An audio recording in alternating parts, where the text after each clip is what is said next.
morning. This is Stan in Gainesville, Florida, and you are listening to Light Talk. Hi, this is Steve in Dallas, Texas, and today we're discussing bugs, life experiences, and the dreaded lighting hickey on Light Talk. And I have no idea what a lighting hickey is. And this is David on special assignment in Myrtle Beach, South Carolina. What the hell am I doing here? And if you don't already know, you are listening to Light Talk, and we are the three loving Lumen brothers. And what's with your audio, man? It sounds like something weird. I'm literally sitting in a bedroom on the edge of a bed, right, with my microphone on the night table, the beach in the background, cars driving by, and it's amazing I'm just on the air because I'm doing You'd sound better on a phone connection. You know, I probably would. All you need now is a Dairy Queen banana split. That's how I start my mornings. Well, that's a non sequitur. That's like, what's your favorite restaurant? What is your favorite restaurant? Anyway, I make my own food. So listen. But you haven't lit. I have not lit. Not like Mr. Billington. As many of you know, we usually record our interviews a couple of weeks early. And we actually recorded our Ken Billington interview yesterday.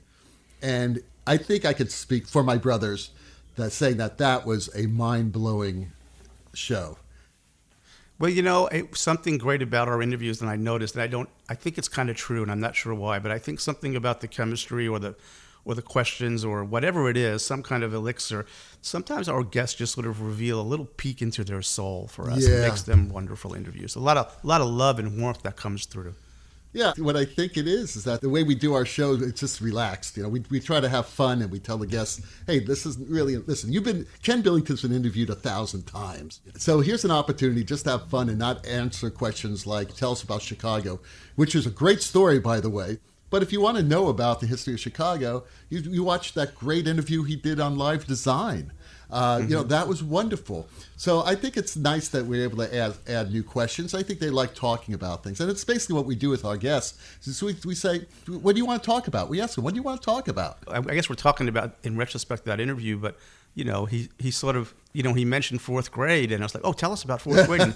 And as he was recalling it, he was remembering things that he hadn't thought about in probably 50 years, and he was like, wow, I just remembered that. So there was sort of a spontaneity and an authenticity to it, and I think the way we do the show, it's relaxed. It is sort of a feature of the quality of what we do, and so glad that these people are willing to take the time and come on with us for an hour. And speaking of interviews, we got to just mention last week's interview with Zach Bovary was pretty cool, too. Zach is a great guy, and I hope you guys enjoyed that. Everyone who listened to it enjoyed it.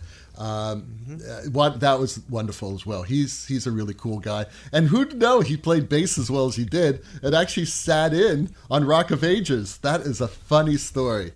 So if you haven't heard that interview, listen to last week's show, and it's very entertaining. So we've been lucking out with interviews. We haven't had a bad interview yet. Well, you know, they were all on a spectrum, but I think we're going to create, what did we call it? The circle of, the circle of legends, like some of the folks who are just like, wow, you know, that they came and talked to us, right? And then there's, the circle of legends. Something Anyway, like that. I don't know. Anyway, let's get on with the show. The Ring of Stars. I don't know. Okay, so let's get on with the show. I've got the first question today. Okay, this comes from Jason Scott Parker from another forum. Are we stealing questions off another forum now? It was such a good question. Hell yes, I stole that question. But Jason needs an answer. He needs a Lumen Brother answer. Go ahead, Steve. You got it. Come on. Let me ask the question first so we know what the hell we're to answer. Those of you that employ external touchscreens and do outdoor gigs, how do you deal with bugs activating your screens? It's a funny question, but probably true. All the help I can get. If a bug knows a better channel, go for it, buddy. My touch screens are USB for touch and HDMI for display. I've looked through the manufacturer's website, and no specific control software is available. Windows 10 doesn't seem to have a sensitivity setting. Any ideas other than a fan blowing directly at the screens? All right, now this is obviously It's a niche question. Well, it's an environmental hazard, and I think we need to bring our environmental expert in, which we actually have an environmental expert here at Light Talk Central. Who? His name is Steve Woods. Steve from the woods. I've done a handful of outdoor gigs, but that was a long time ago, and I never programmed. So I did them in South Florida, where mosquitoes would actually, you'd see this happen regularly, swarms of mosquitoes would come down on a little child, pick him up, and pull him out of the audience and fly away with the child. So we had that type of bug problem in South Florida. But I've never had bugs actually activate a screen. So I'm going to punt this right to Steve because he is our outdoor expert. Well, Jason, if you go back to the archives of Light Talk, we have discussed this in the past. And it is the pig episode. And if you keep a pig near your lighting console, the bugs will be attracted to the body warmth of the pig. I just want to know, where in the hell are you?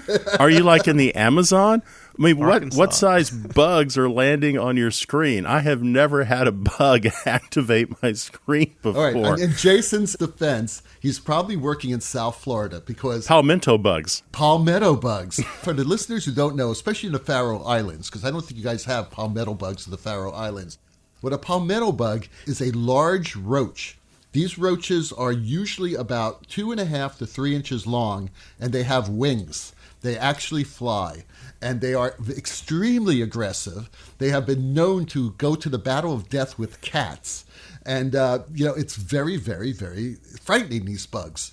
So he's probably working in South Florida because a palmetto bug that size could easily activate a touchscreen. Did you just say they have a death match between the bug and the cat? Is that what you just said? Yes, that's what he said. When I lived in South Florida, I used to live right next to the Miami River. And so you can imagine how many bugs we had in this house. But I had 3 cats because 2 was no match against the palmetto bugs. So I had 3 cats. They would team up, and they would kill the palmetto bugs. And the only insecticide that would work against these things was Black Death. And this stuff, it had a skull and crossbones on the label, and it would shoot out a stream of like 12 feet away of acid, and it would hit the bug and actually fall apart on its back. It would like decompose right in front of you. That was the only thing that would kill these bugs, or a team of cats. So I employed the team of cats method because I didn't want all this insecticide in my house. But yeah, the team of cats can kill it. I have a question, technical, because we just had the Hog4 training here at UF, and Noah brought us these, the little pens with the little rubber tip that you can use on the touch screens. I don't know what they're called, wands or whatever they're called. So my question is the touch screen activated by pressure or heat, Steve? I have no idea. Jason and I talked about this.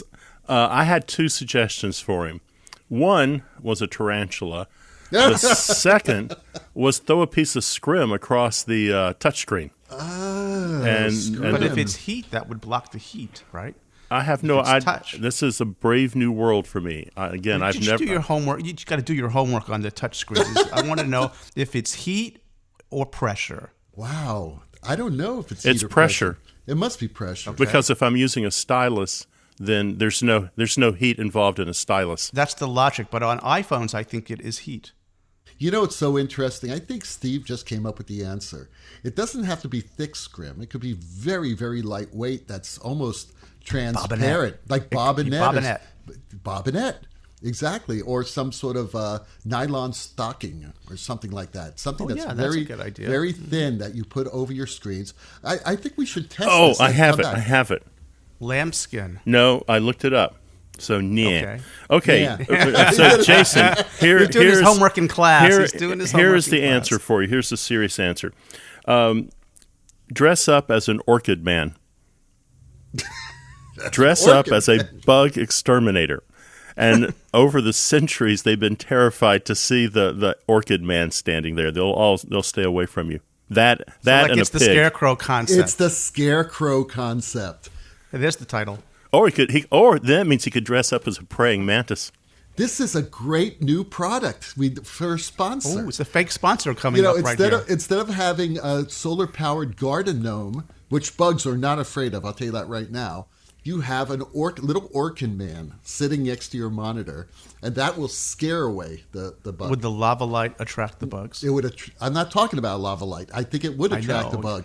You want something that's going to repel the bug, and a little Orkin man that's about 2 feet tall, with a little spray can at the ready. You can see him with the Hudson sprayer of like a DDT there. Or you can just like completely engulf your entire tech table area with a fog machine. Just take one of the fog machines from backstage, pour some DDT into it, and just pump away, baby. Just right over the tech table. You're going to have no problem with... All right, I think we need to move on to the next question. We know that was totally unhelpful for you. But, that happens with the Lumen Brothers sometimes. Oh, God. All right, who has the next question? Stan? So Millicent in Hong Kong wants to know, how have your life experiences shaped your artistry? Well, that's a lot to say, an answer. A lot. And I don't know how far back to go. I don't know if I can beat some people, but it started with my childhood. My uncle was an art teacher, and he had a big 3-story house in Brooklyn. And just to give an example, so at an early age, this was embedded in my DNA. So in the basement of this house, there was a wood shop, and there was a dark room. And then on the first floor, there was a fantastic high-fidelity sound system and a coffee table that was filled with so much reading material on every subject you could imagine. Then in my uncle's studio, he did calligraphy, and then he also did botany. So there were plants in the house, outside the house, a huge emphasis on botany. Then upstairs in the attic, which was our play space, we had everything from rock polishers to Lego sets. And then on the weekends, we were taken to the concert hall at Carnegie Hall. We were taken to the opera at the Met. We were taken to the ballet at the New York City Ballet. We were taken to Broadway. We were exposed to so much culture that it just got into my bones. And then I learned how to be a potter. So I learned pottery, which was 3-dimensional. And going to the shows on Broadway, I was like, what is this? All this equipment in the air, making these beautiful pictures on stage. So that is where it started for me at a very, very young age. It was like, how could I do anything else? And I really wanted to be a painter. And my mother, bless her heart, rest her soul, would let me paint every room in the house like Peter Max, any way I wanted to. Wow. Yes. So, for example, I became the master of masking tape. Okay. I would take and I had no money.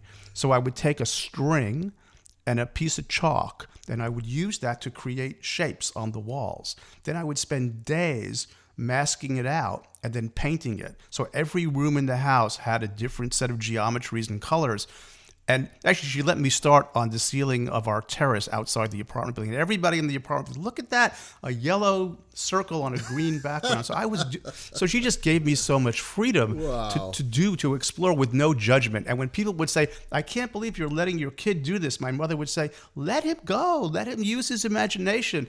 And then it's really sort of amazing what I had in that early year. So that's why I'm interested in everything.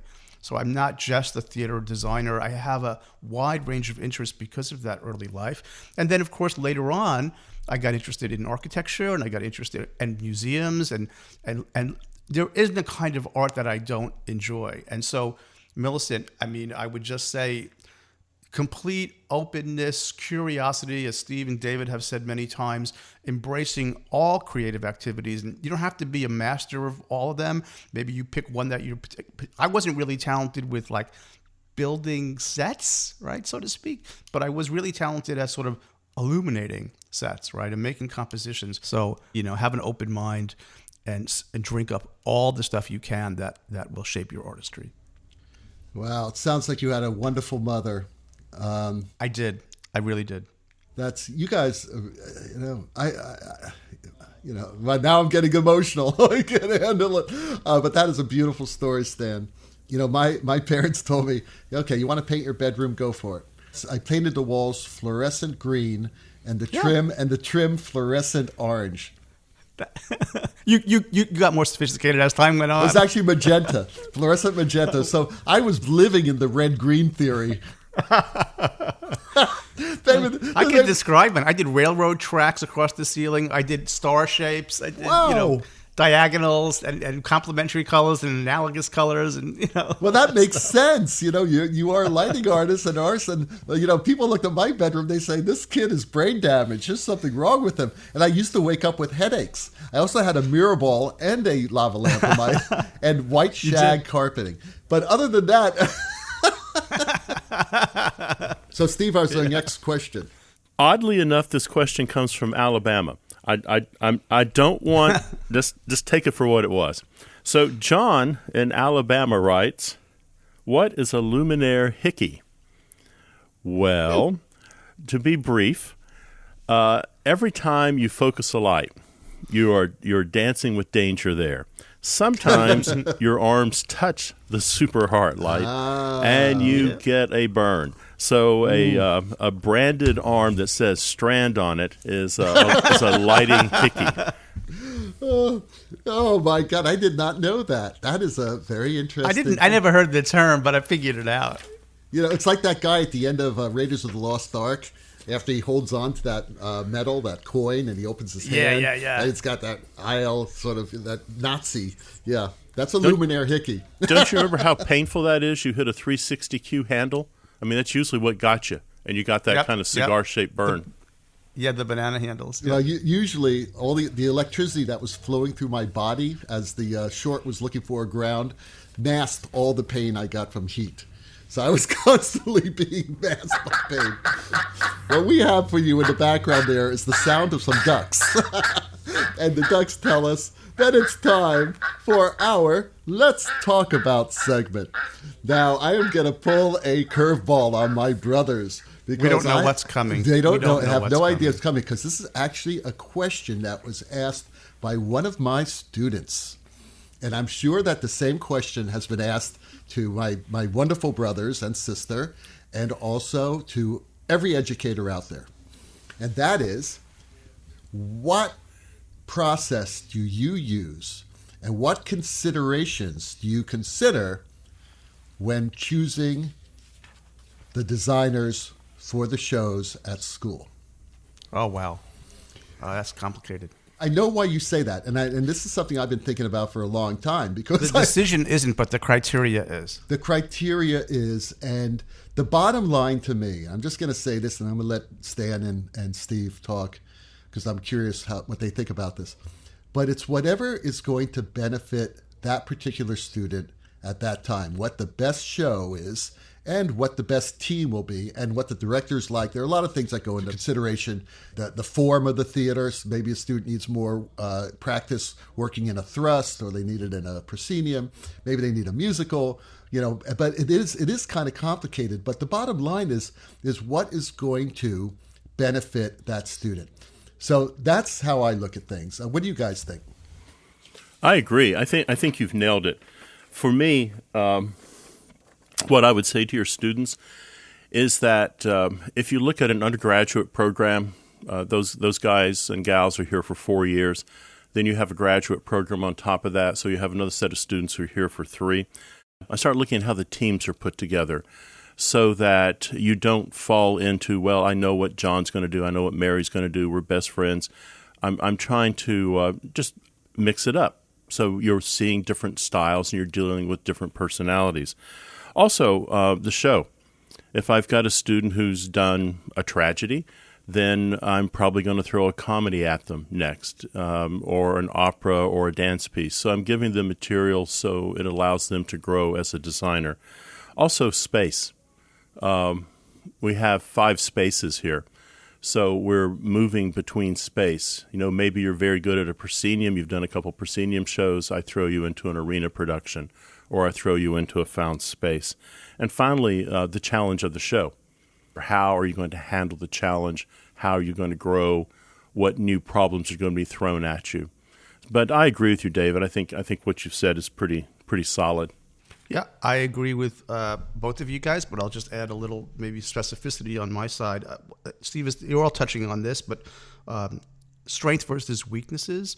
So sometimes, let's say a student needs to build confidence, I might put them into something where they're already strong to sort of flex those muscles. On the other hand, once you've done that, then let's see what you're weak at. Let's see what you haven't done, and let's build muscle in those areas. I do think about the overall needs of the entire production program to a point. In terms of Steve's point about the teams, I try to have a student work, if possible, it's really 3 years or really 5 semesters that they're going to design. They don't design in the first, to work with the same person twice or same team twice if they can. I agree with the mix it up point that Steve made, but sometimes once you establish a relationship, and it's good, and you know how to communicate with each other, the second time you work together, it's almost better and richer, so they get that experience. And I also think about when the student's ready to meet the challenge of that production. Sometimes putting them into something that's going to be just a little out of their comfort zone is healthy, but it depends upon who that director is and whether or not that team is going to be the correct place for them to push themselves beyond. So there's a lot of pieces. I also let the students tell me what they're interested in, but ultimately it is my decision as to what the assignment is, and I try to balance all of those factors.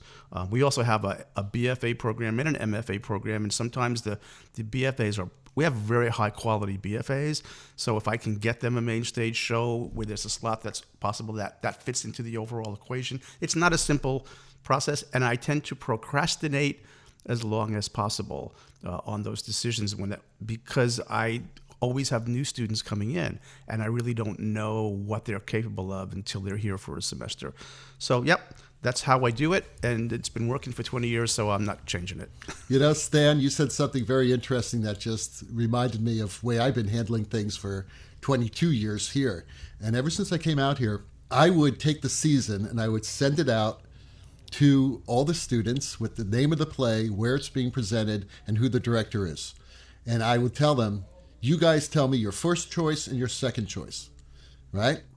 That's fair. Because you said, I want to know what plays they are committed to or what they really want to do because it says something about what they believe in. And I must tell you, 90% of the time, I agree with it.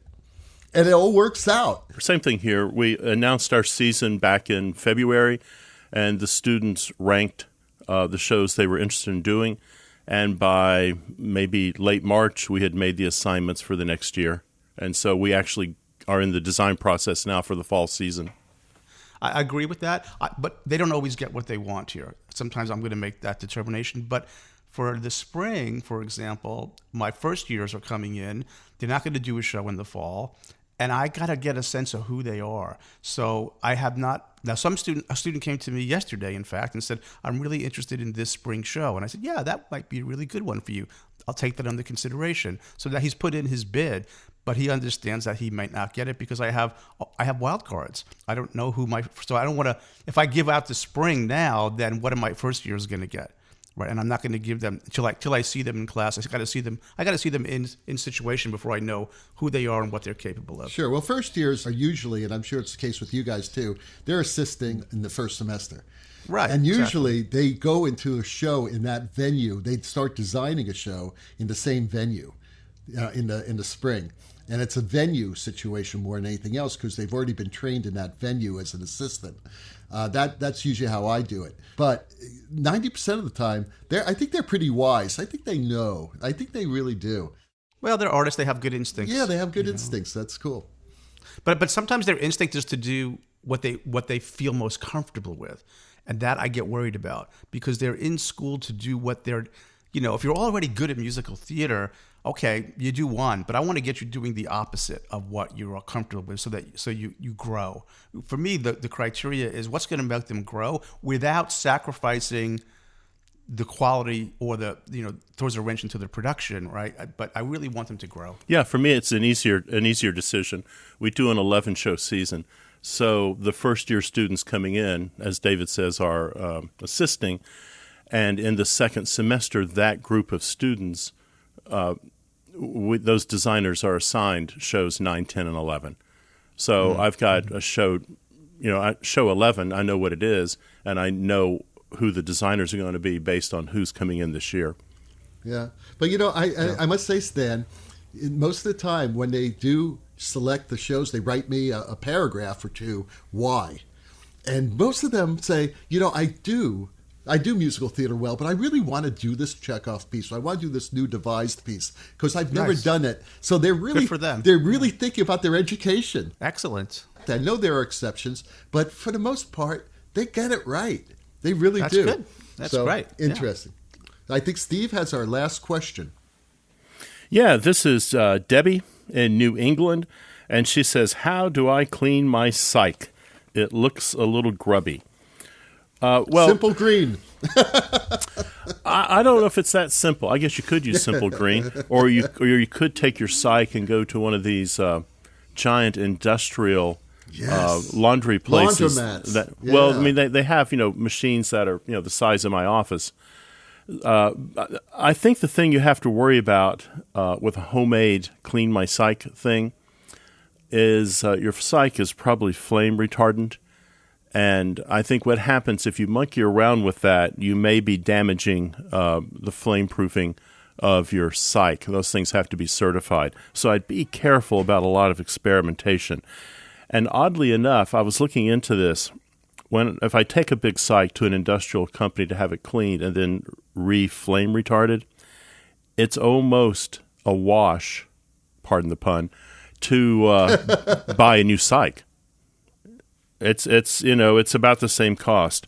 So I'd be careful. I was going to flippantly say that. Just get a new one because they do wear out. But I mean, your best source of this information is not me. Your best source is going to Rosebrand and going to the manufacturer. Absolutely. Yeah, go to the manufacturer. If it's a Garrett's, you call Garrett's or email them, and they will tell you how to clean your RP screen, your cyc, whatever you're using, or the fabric. Maybe it's a scrim.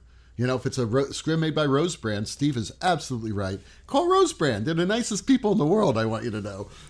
Pick up the phone. Pick up the phone, call them. They love hearing from you. They want to know how you're using their products. And sometimes, a new thing comes up like, hey, someone dropped, a bunch of Lumisuck on my cyc, How do I clean it off? Well, nobody's, dropped Lumisuck on cycs before, so they just want to know, okay, let's try this, let's try that. So the next person who puts some Lumisuck on a cyc can find out how to take it off. You bring up a really good point. It always surprises me because I occasionally look at the online forums and someone will ask a question on an online forum and there will be like 800 answers. And most of them are just total BS. And I'm always amazed that you don't just pick up the phone and you call ETC or you call Rosebrand or you call Clay Packey. Go to the source as opposed to somebody kibitzing and saying, well, this is what I did. No. It's your cyc that you're about to destroy. I don't know. Sometimes my students, they're like afraid to pick up the phone. And I tell them the business is about networking too. So you get to know people at those companies. Right. And you get on a first name basis and you're building your network while you're educating yourself about the stuff. And they know the answer. Here's a funny story. So I was doing some pushing some buttons last week and one of the students put the keyboard, the moving keyboard, under the front edge of the Geo. And all of a sudden, we didn't realize the console was really misbehaving. I was bringing up and down the level wheel, and the little gooseneck lamps were going up and down, and I couldn't I couldn't change the encoders. It was like, what the hell is happening? And I this is something weird with the board, so I went right upstairs. It was a Saturday.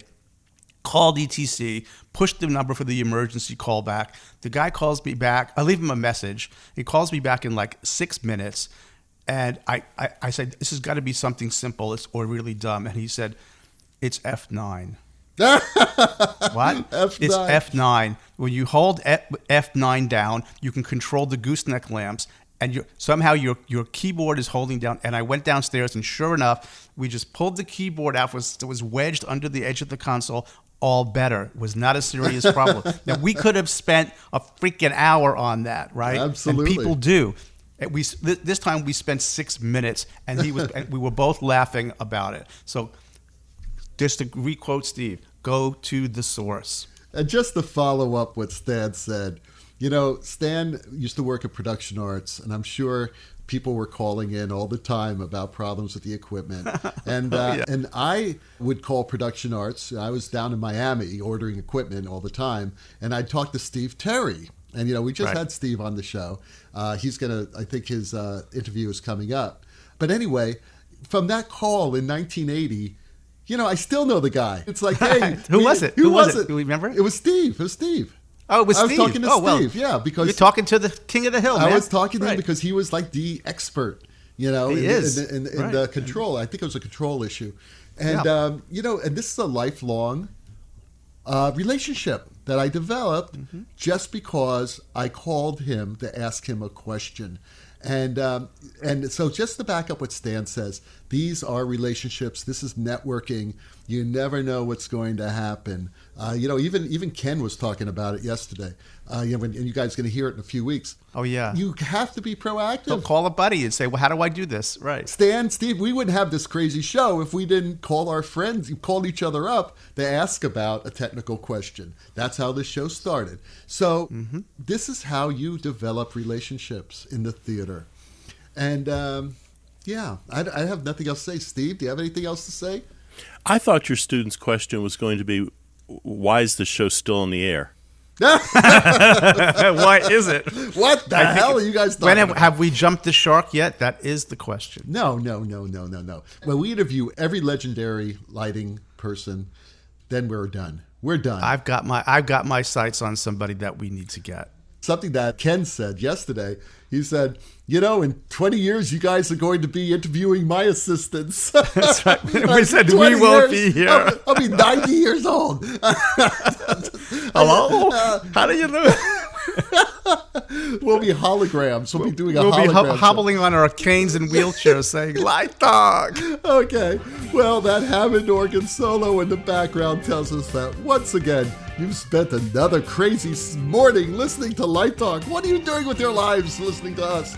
Check out our website on lighttalk.org for future guests, and be sure to follow us on Facebook and subscribe to our podcast on iTunes. That way you will not miss a second of Light Talk fun. No guarantee is offered regarding the accuracy of any statements or opinions made on this podcast. And just remember, if you choose to litigate us, our law firm, the beautiful people at Fleck, Flock, Flare, and Glare, and our adorable paralegal Snoot will defend us until our retirement funds are depleted. Light Talk is written and produced by the Lumen Brothers, coming to you from Myrtle Beach, South Carolina, Gainesville, and deep in the heart of Texas. And be sure to tune in next week when we discuss deadlines, track versus cue only, and zipcord. All that and the new sponsor, Light Talk, is broadcasting questionable Lumen knowledge and humor around the world. And we will see you all next Saturday morning. And I'll be from Chicago next week, so here we go. Bye-bye from Light Talk. Bye-bye. Bye-bye, everyone. Light Talk.